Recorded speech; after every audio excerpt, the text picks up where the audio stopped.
Coba deh kalian jujur sama aku. Apa kalian yakin udah kenal 100% sama sahabat kalian sendiri? Kayak kalian udah tahu banget nih rahasia paling gelap yang ada di kepala mereka. Nah, sebelum kalian buru-buru jawab iya, mending kita duduk bareng dan tonton dulu apa yang terjadi di film The Love ini.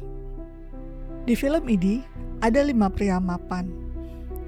Mereka ini punya kehidupan sempurna tanpa celah, yang kelihatannya kayak sosok suami teladan, yang punya istri yang cantik, anak-anak yang manis, karir yang cemerlang, serta rumah mewah di kawasan elit. Tapi, di suatu pagi yang dingin, 5 pria sempurna ini harus duduk di 5 ruangan interogasi yang berbeda. Wajah mereka pucat pasi, penuh dengan keringat dingin, dan tatapan mereka kosong. Para detektif yang menatap mereka dengan sinis mulai mencecar dengan pertanyaan-pertanyaan tajam yang lama-lama meruntuhkan tembok kesempurnaan itu. Kira-kira apa sih yang narik 5 sahabat ini ke meja interogasi polisi? Dan pertanyaan yang paling penting, apakah mereka rela ngorbanin persahabatan puluhan tahun demi nyelamatin leher mereka masing-masing? Hola mi amigos, kembali lagi ke channel aku. Kenalin, aku Lia. Hari ini kita bakal masuk ke dalam labirin manipulasi yang gila banget dari film The Love tahun 2014. Di film ini, kita bakal ngeliat langsung gimana persahabatan seumur hidup bisa hancur lebur jadi abu hanya dalam hitungan jam. Dan ini adalah film thriller misteri yang bakal ngacak-ngacak mental kalian banget.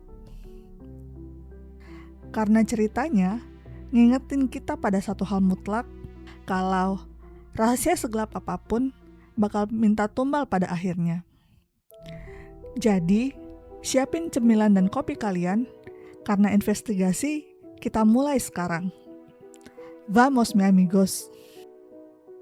Cerita kita dimulai dengan pengenalan geng elit ini. Mari kita absen satu persatu.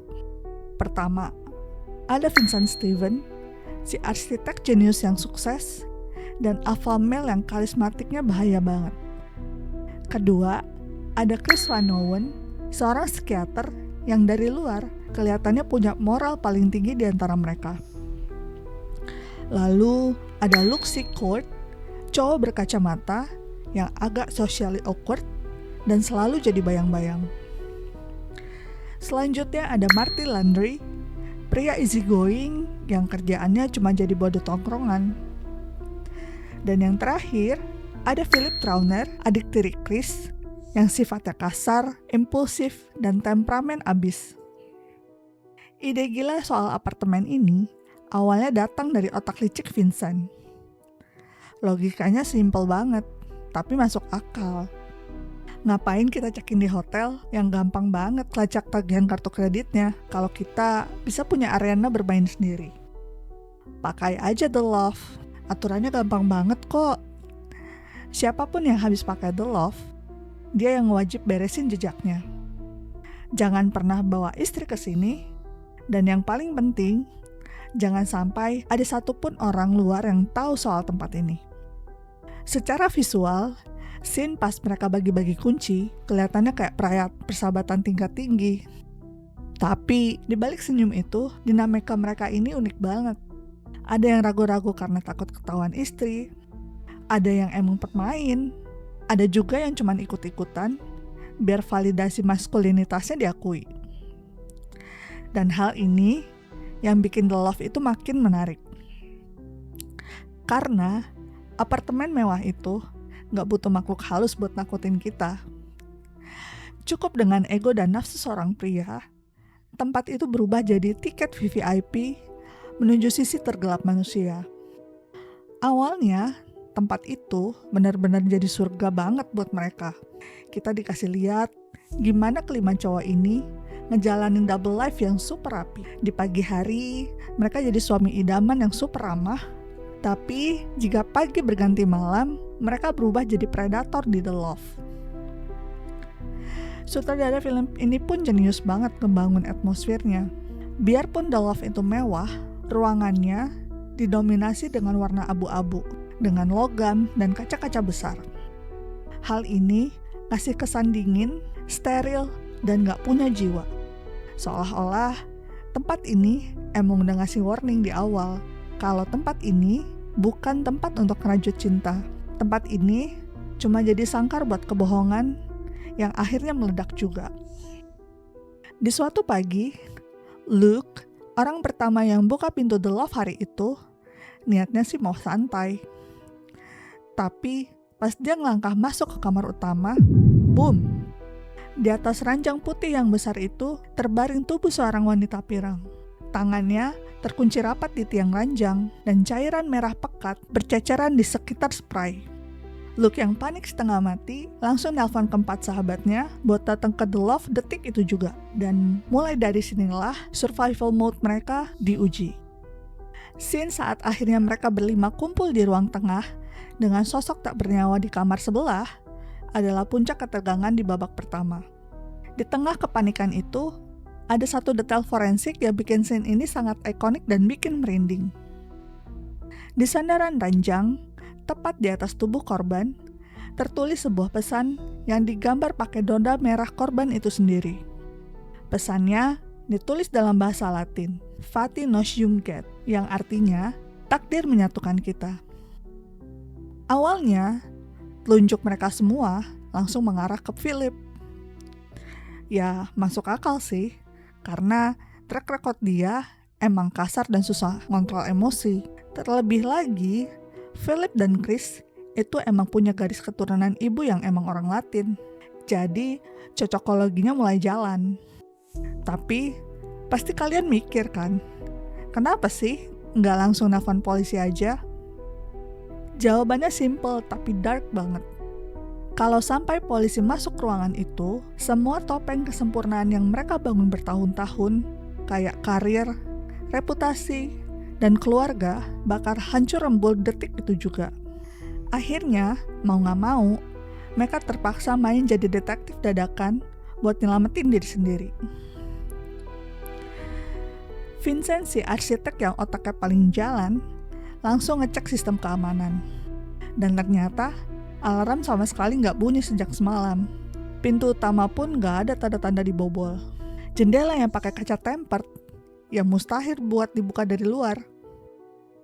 Logika gila ini mulai merayap di kepala mereka.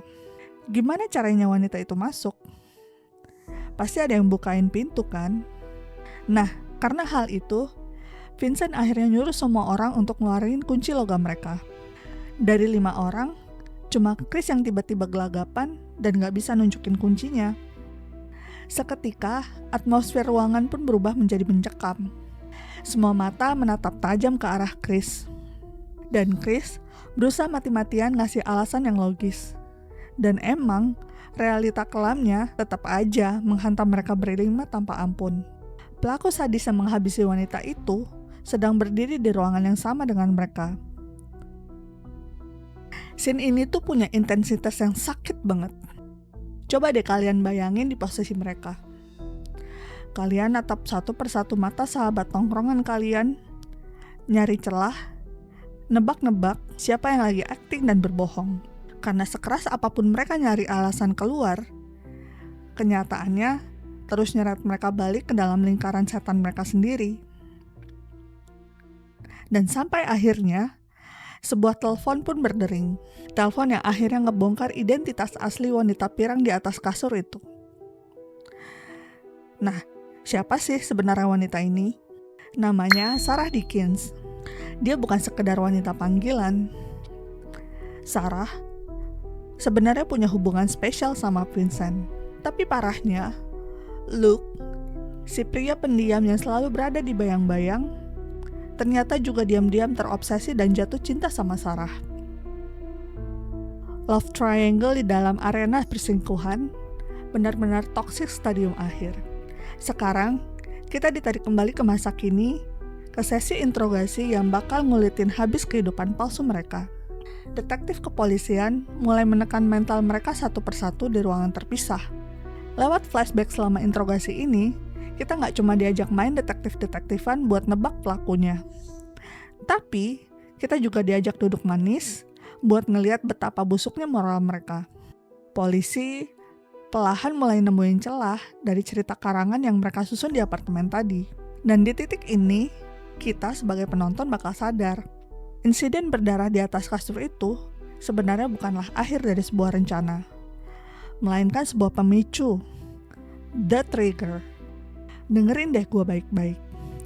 Kalau kalian pikir film ini cuma soal nebak siapa pelakunya, tebakan kalian meleset jauh. Film ini nyimpen satu lapisan rahasia lagi yang bakal bikin otak kalian mind-blowing. Di pertengahan investigasi, ada satu penemuan fatal yang bikin persahabatan ini makin hancur berkeping-keping. Karena ternyata dari awal, ada yang diam-diam masang kamera pengintai di sudut-sudut The Loft. Di ruangan yang mereka dewakan sebagai safe haven, tempat mereka dengan bebas yang ngelepas topeng dan ngelakuin dosa-dosa paling liar, ternyata selama ini direkam dengan jelas, baik visual maupun audionya. Semua aib kotor kelima pria ini tersimpan rapih di sebuah hard drive. Gila gak tuh? Buat apa coba? Apa buat meras teman sendiri? Buat kepuasan yang menyimpang? Atau justru ini adalah kartu as yang disiapin jauh-jauh hari buat ngejatuhin satu sama lain kalau-kalau aja keadaan memburuk. Dan yang paling bikin merinding, rekaman itu ngebongkar satu insiden yang super kelam di masa lalu. Insiden yang terjadi jauh sebelum malam Sarah kehilangan nyawa. Seolah-olah semua benang merah dosa masa lalu itu ujungnya melilit tepat di leher Sarah. Dan di tengah main games itu, ada satu kejanggalan fatal yang disadari detektif. Pesan berbahasa Latin di ranjang, posisi tangan Sarah yang diborgol, dan alarm yang bersih tanpa sentuhan merupakan sebuah bukti forensik yang terlalu rapi, sehingga ada kemungkinan motif lain yang jauh lebih gelap dari sekedar kecelakaan atau emosi sesaat. Ini ngasih sinyal kuat bahwa seseorang di antara mereka, atau mungkin orang keenam, berhasil merancang jebakan sempurna. Jebakan yang mengunci 5 sahabat ini di dalam satu ruangan bersama dosa-dosa mereka dan membiarkan mereka saling menerkam layaknya anjing yang kelaparan. Tapi tenang aja, gue gak akan spill siapa yang akhirnya nekan tombol kehancuran itu, karena gue pengen banget kalian ngerasain sendiri sensasi ditampar sama plot twistnya. Lalu, siapa sebenarnya dalang utama di balik tragedi ini? Apakah si Vincent, sang arsitek yang terlalu manipulatif? Atau si Chris, yang kehilangan akal karena cinta terlarang? Atau jangan-jangan ini adalah konspirasi balas dendam super epic dari istri-istri mereka yang diam-diam tahu soal keberadaan The Loft, tapi selama ini pura-pura buta? Gue sangat merekomendasikan kalian buat nonton The Loft ini sampai detik terakhir, karena film ini punya alur maju mundur yang rapi banget. Setiap kepingan fakta yang terungkap dijamin bakal ngerubah total cara pandang kalian ke semua karakternya. Film ini juga menembus batas lebih dari sekedar film thriller murahan. Ini adalah eksperimen sosial tentang arogansi manusia, karena mereka pikir penthouse itu adalah pelindung mereka. Padahal nyatanya, ruangan itu adalah cermin raksasa yang pada akhirnya ngulitin seberapa busuk jiwa mereka. Sebuah keangkuhan yang akhirnya jadi bumerang buat diri mereka sendiri. Satu pelajaran brutal yang bisa kita ambil. Gak akan ada kejahatan yang benar-benar sempurna, dan gak akan ada rahasia yang benar-benar terkunci, sekalipun kalian nyembunyiinnya di brankas apartemen paling mahal di kota. Kepercayaan hanyalah sebuah ilusi kosong kalau kalian ngebangun pertemanan di atas pondasi pengkhianatan. Nah, sebelum kalian hunting filmnya, gue pengen tahu nih, menurut insting kalian, dari profil kelima pria tadi, kira-kira siapa yang paling punya potensi atau bakat terpendam buat jadi sosiopat berdarah dingin? Coba dong kalian tulis tebakan atau analisa liar kalian di kolom komentar ya. Gue pengen banget baca-baca teori gila kalian. Kalau kalian suka sama alur cerita film misteri yang santai tapi bikin mikir kayak gini, jangan lupa klik tombol like, subscribe, dan nyalain loncengnya. Biar kalian gak ketinggalan video selanjutnya. Karena gue bakal bawain lebih banyak kasus dan film misteri seru lainnya buat kalian. Gracias mi amigos. Adios.